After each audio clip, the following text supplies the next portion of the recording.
감사합니다. 그럼 마지막으로 박성영 보험이사께서 이제 환자 안전을 위해서는 여러 가지 정책적인 이제 서포트가 필요할 것 같은데 뭐 제도적인 측면도 있을 거고 또는 우리나라는 어차피 이제 수가에 굉장히 의존적이기 때문에 수가 측면도 그렇고 어떤 점들을 좀 정부에서 관심을 가지고 좀 지원해 줬으면 좋을까 그런 관점에서 좀 말씀해 주셨으면 좋겠습니다.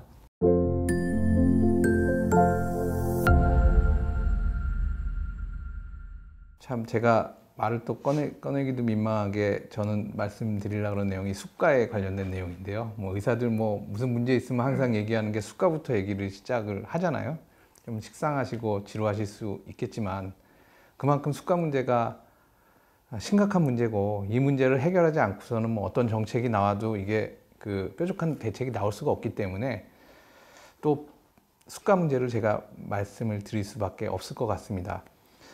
현재 건강보험에서 이 마취료 원가 보전율을 조사를 해보니까 마취값 원가 보전율이 72.6% 정도가 나오거든요. 원가에도 미치지 못하더라.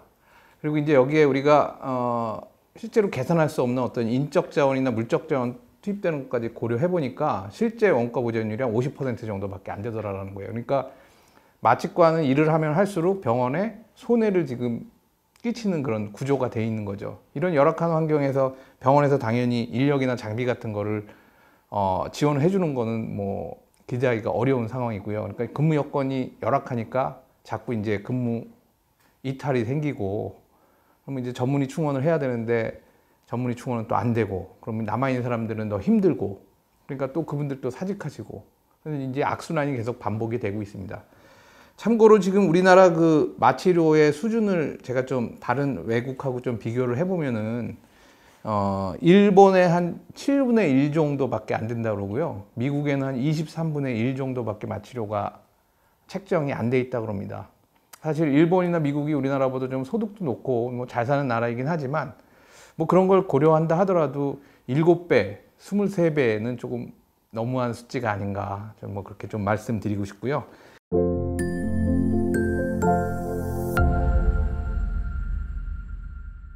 첫 번째로는 이제 필수 의료 분야에 마취 가산 수가를 좀 인상하는 거를 좀 제안 드리려고 합니다. 이제 저희 그 수가 체제는 크게 두 가지로 지금 운영이 되고 있거든요. 첫 번째가 이제 기본 수가라는 게 있고요. 기본 수가라는 건 뭐냐면은 마치 기본료 같은 개념입니다. 그러니까 모든 환자에게 똑같이 다 받는 거고요. 여기에 이제 그 전문성을 요하거나 중증의 고난도 마취 행위 같은 경우에는 이제 그런 것들이 거의 대부분 이제 필수 의료하고 중복되는 그런 분야긴 한데 이런 부분에는 이제 기본료의 어떤 그 가산율 같은 거를 곱해줘서 조금 더 수가를 지급해주는 가산제도라는 거를 운영을 하고 있죠. 근데 이제 사실 이 수가 측면에서 두 가지 수가를 다 올려주면 정말 너무 좋겠지만 사실 이 한정된 재원에서 두 가지를 다 올리는 거는 사실 저희도 쉽지 않다고 생각을 하기 때문에 저희 학회에서는 일단 그 이 두 가지 중에 필수료에 해당되는 그 파트의 가산 수가를 조금 인상하는 거를 좀 제안 드리려고 합니다.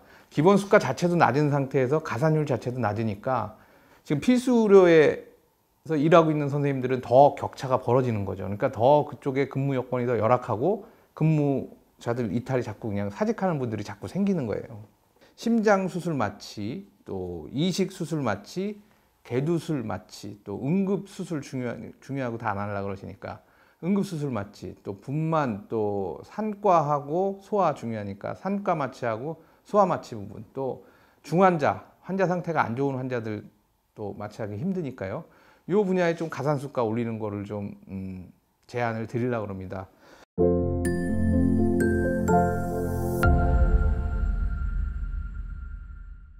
수술 시 환자 평가와 전처치 관련한 수가를 좀 신설했으면 하는 게 이제 저희 학회의 입장입니다. 보통 마취가 뭐 수술실 들어와서 마취 시작하고 수술 끝나면은 마취 깨고 그러면 이제 뚝딱 끝나는 거라고 생각을 하시는데 그렇게 단순한 과정을 거치지 않습니다. 수술이 결정이 되면은 그때부터 이제 환자를 평가하고 환자 상태가 지금 어떻고 환자의 지금 상태를 조금 더 개선시켜서 환자의 몸 상태를 최상의 상태로 우리가 끌어올려놓은 상태에서 수술을 받아야지 수술 결과도 좋고 합병증 같은 것도 안 생기잖아요.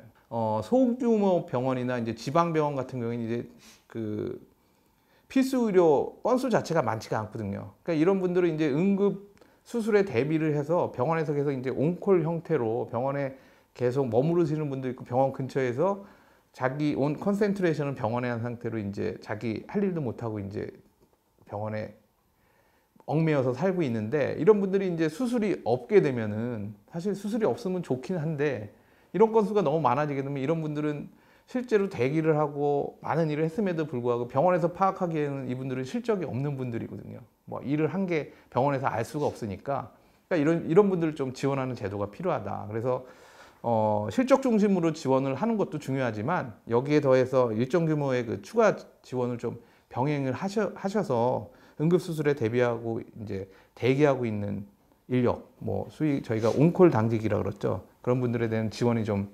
가능하게 정책을 좀 만들어 주셨으면 하는 부탁을 드리고 제 그 발표는 마치도록 하겠습니다.